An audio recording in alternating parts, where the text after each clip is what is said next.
Good morning student. पिछले lectures में हमने देखा कि न्यूटन्स फर्स्ट लॉ क्या होता है। न्यूटन फर्स्ट लॉ ने हमें ये बताया कि किसी भी बॉडी पे नेट फोर्स जीरो होती है तो उसका एक्सीलरेशन भी जीरो होगा। मतलब क्या, किसी कोई भी बॉडी रेस्ट पे है, जब तक हम उसके ऊपर फोर्स अप्लाई नहीं करेंगे तब तक वो अपने रेस्ट पे ही रहेगी। जब तक कोई बॉडी मोशन में है, जब तक हम उसके ऊपर कोई फोर्स अप्लाई नहीं करेंगे तो वो बॉडी उसकी पोजीशन में, मतलब उसी मोशन में चलती रहेगी। ओके, मतलब नेट फोर्स जीरो होगा तो उसका नेट एक्सेलरेशन भी जीरो होगा। ये न्यूटन के हमें फर्स्ट लॉ ने बताया। ओके, तो अभी हम न्यूटन का सेकंड लॉ ऑफ मोशन देखने वाले हैं। तो न्यूटन के सेकंड लॉ ऑफ मोशन को देखने के लिए न्यूटन ने हमें एक स्टेटमेंट तो दिया है। स्टेटमेंट को हम बाद में समझेंगे, पर हमें पहले ये समझना होगा कि व्हाट इज मास। मास क्या होता है? What is a mass? Okay, आप बोलोगे सर कि यार वेट और मास एक ही होता है। ओके, मतलब केमिस्ट्री में हम देखेंगे तो केमिस्ट्री में कहा जाता है कि weight of substance, mass of substance. Okay, but physics में मास और वेट के बीच में डिफरेंस है। ओके, तो वो कैसे है? सपोज मेरे पास एक बोतल है, एक बोतल है। ओके, अब इस बोतल में आधा लीटर पानी है, ऐसा मान लेते हैं, और उसका वेट है 2 kg। ओके, तो इस बोतल का आधा लीटर पानी का वेट है 2 kg। ओके, तो क्यों है?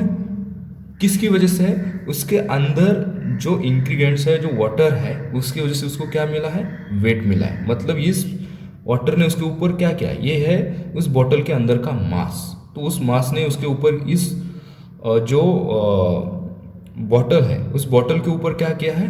फोर्स अप्लाई किया है। ओके, वेट मतलब अप्लाई ऑन फोर्स। फोर्स किसी भी चीज के ऊपर अप्लाई किया गया फोर्स। ओके, बट वो फोर्स आता क्यों है? किसी भी बॉडी के अंदर जो मटेरियल भरा गया है, किसी भी बॉडी के अंदर जो मटेरियल भरा गया है, उसे हम क्या कहते हैं?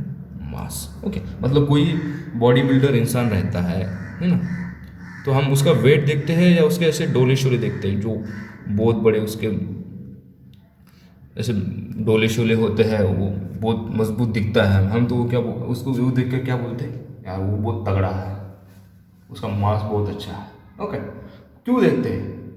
क्योंकि एक्चुअली उसके मसल्स हमें कैसे लगते हैं? उसके मसल के अंदर क्या लगता है? कुछ ना कुछ मास भरा हुआ है, कुछ ना कुछ मास भरा है। उसी वजह से उसका क्या है? उसका वेट बढ़ा है। मतलब उसके उसके बॉडी के ऊपर मास ने क्या किया? फोर्स अप्लाई किया है। ओके, तो मास मतलब बॉडी के अंदर जो मटेरियल भरा हुआ है उसे हम मास कहते हैं, और जिसकी वजह से किसी बॉडी के ऊपर फोर्स आ चुका है, वेट आ चुका है। Weight is a force. Okay, तो वो फोर्स को हम क्या कहते हैं? वेट कहते हैं। ओके, अब और एक क्वेश्चन हमें समझना होगा, सेकंड लॉ को समझना हो तो what is momentum? What is momentum? Okay, अब मोमेंटम को हम समझते हैं। मोमेंटम क्या होता है? सपोज हमारे पास यहाँ फिर से एक कार है, इस रोड पे चल रही है 80 की स्पीड से, और यहाँ पे मैं खड़ा हूँ, बहुत हंस रहा हूँ मैं यहाँ पे खड़ा हूँ कि मैं बहुत खुश हूँ, सामने से गाड़ी आ रही है। ओके, और यहाँ पे भी एक गाड़ी है,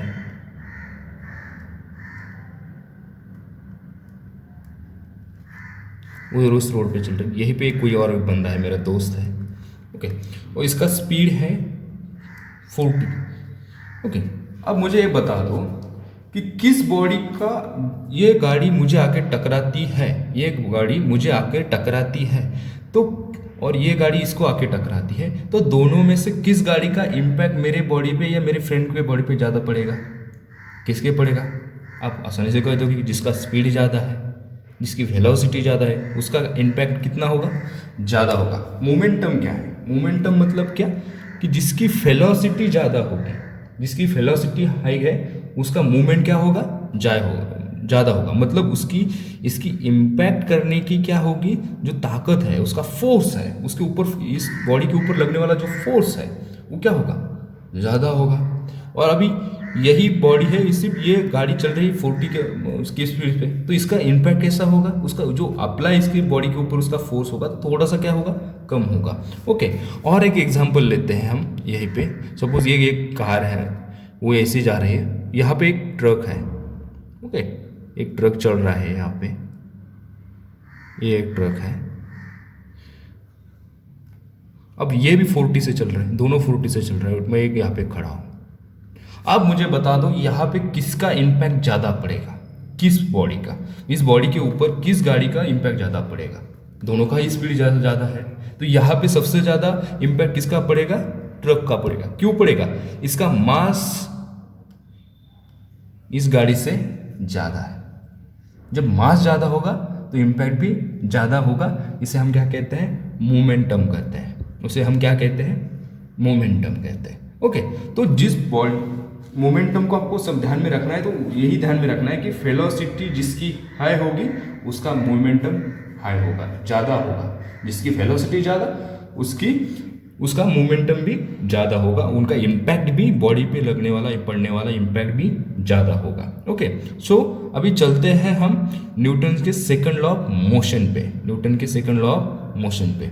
ओके, तो न्यूटन के सेकंड लॉ ऑफ मोशन में देखो न्यूटन ने हमें क्या बताया है, उसका स्टेटमेंट हम देखते हैं। It is state that rate of change of momentum, it is state that rate of change of momentum is directly proportional to external unbalanced force applied on body. Okay, तो न्यूटन क्या कहता है, किसी भी body के ऊपर momentum में क्या लाना है, चेंज लाना है। मोमेंटम में क्या करना है, चेंज लाना है। ओके, तो चेंज कैसे लाएंगे, उसकी वेलोसिटी क्या करेंगे, चेंज करेंगे। तो उसका जो फॉर्मूला होता है मोमेंटम का, okay, momentum is equal to mass into velocity, mass into velocity. मतलब यहाँ पे क्या करो, मोमेंटम को चेंज करना है तो एक तो मास को बढ़ाओ, वेलोसिटी को बढ़ाओ।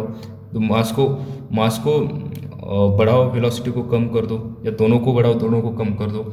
ये क्या होता है, तो इस एक करोगे तो क्या होगा, मोमेंटम में क्या आएगा, चेंज आएगा। ओके, यही क्या बता है, न्यूटन्स लॉ ने बता है कि चेंज ऑफ मोमेंटम में चेंज लाना है। बट कैसे लाना है, उसका रेट मतलब क्या, रेट क्या होगा। सपोज मेरे पास एक बाइक है, एक मेरी बाइक है ये, ओके, ये बाइक है सपोज, और एक मेरी दोस्त की बाइक है। अब मेरी बाइक 0 से 100 स्पीड तक जाने के लिए मुझे 40 मिनट लगता है। मेरे बाइक को 100 से मतलब उसका जो स्पीड मीटर है, यहाँ से 0 से ऐसे निकलने के बाद यहाँ तक जाने के लिए उसे 40 मिनट का टाइम लगता है। ओके, और जो मेरी दोस्त की जो गाड़ी है उसको सपोज लगता है 0 से 100 जाने के लिए सपोज 10 सेकंड का टाइम। ओके, तो किसका रेट ज़्यादा है, रेट मतलब क्या, एक्सेलरेशन। हमने देखा ना, एक्सेलरेशन मतलब किसकी वेलोसिटी ज़्यादा है। वेलोसिटी में मतलब हम सेम चीज़ कर रहे हैं। मेरी भी गाड़ी 0 से 100 तक जा रही है, उसकी भी जा रही है, बट यहाँ पे हो क्या रहा है, इस गाड़ी के अंदर जो टाइम है स्पीड में जाने का, किसका रेट ज़्यादा है। इसकी गाड़ी कितने सेकंड में जा रही है, 10 सेकंड में जा रही है, और मेरी 40 मिनट में।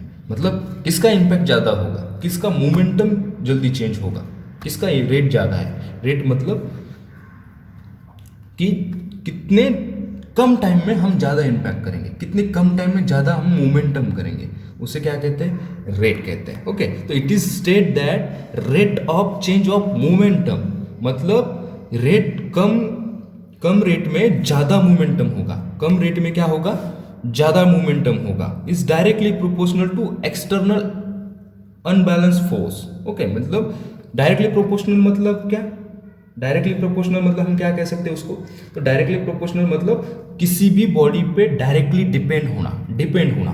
Okay, to external unbalance force apply on body. Okay, मतलब किसी भी बॉडी के ऊपर डायरेक्टली फोर्स अप्लाई करना। ओके, सो अब इसका फॉर्मूला हमें क्या बताया था, F is equal to ma। ये आया कैसे, सेकंड लॉ तो हमें मालूम है, force in mass into acceleration, but ये आया कैसे, इज इक्वल ओके। तो हम इसे फाइंड करते हैं। तो देखो यहाँ पे क्या बता है कि change of momentum is directly proportional to unbalance. Okay, तो चेंज लाना है मोमेंटम में अपॉन टाइम, रेट। कम टाइम में क्या करना है हमें, कम टाइम में ज़्यादा मोमेंटम लाना है, ज़्यादा मोमेंटम लाना है।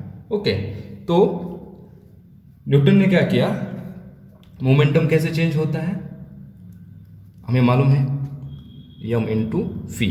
Okay, p is equal to, तो न्यूटन ने एक फॉर्मूला डिराइव किया, F is directly proportional to delta change in momentum upon change in time. Apply क्या किया, F is directly proportional change in momentum upon change in time. Okay, तो उसने क्या किया, न्यूटन्स ने एक कांस्टेंट रखा और उसी को लगा कुछ टाइम कांस्टेंट हो सकता है, मोमेंटम कांस्टेंट हो सकता है। ओके, या नहीं भी हो सकता, तो उसने उसे कांस्टेंट रखा। तो डेल्टा पी क्या है, चेंज इन मोमेंटम अपॉन, इसे हम टाइम, डेल्टा टी को हम टाइम इंटरवल भी कह सकते हैं, चेंज ऑफ टाइम, मतलब टाइम तो हर वक्त क्या होता है, चेंज ही होता रहता है। ओके, तो उसने उस के की वैल्यू रखी 1, के की वैल्यू कितनी रखी 1, तो F is equal to delta p upon delta t. Okay, ये फॉर्मूला डिराइव किया गया न्यूटन ने। ये न्यूटन ने कहाँ से किया, ये फोर्स की डेफिनेशन से किया, बाय फोर्स की डेफिनेशन से किया। ओके, तो आप कहोगे कि सर आपने बताया कि, या न्यूटन हमें बताया कि F is equal to m into a, तो हमें इसको फाइंड करना है। अब ये चेंज इन मोमेंटम आपको बताया, अब इसको मैं फाइंड करके आपको दिखाता हूँ कि ये आया कैसे। ओके, तो चेंज इन मोमेंटम क्या था, F is equal to delta p upon delta t. Okay, तो मोमेंटम कैसे चेंज होता है, F is equal to change in final position momentum, change in momentum final position minus change in momentum initial position. Okay, upon t. तो अभी आपने देखा था momentum का फॉर्मूला क्या था, मास into velocity. Okay, mass into final velocity, mass into initial velocity upon t. Okay, अब मैं इस मास को क्या करूं, मैं कॉमन ले लूं, इस मास को क्या करूं, कॉमन ले लूं, तो क्या आएगा, m चेंज माइनस फी माइनस, मतलब final velocity upon initial upon time. Okay, मतलब final velocity minus initial velocity upon t. Okay, तो क्या आएगा, ये क्या था हमारा एक्सेलरेशन था, तो आएगा क्या, F is equal to m into A.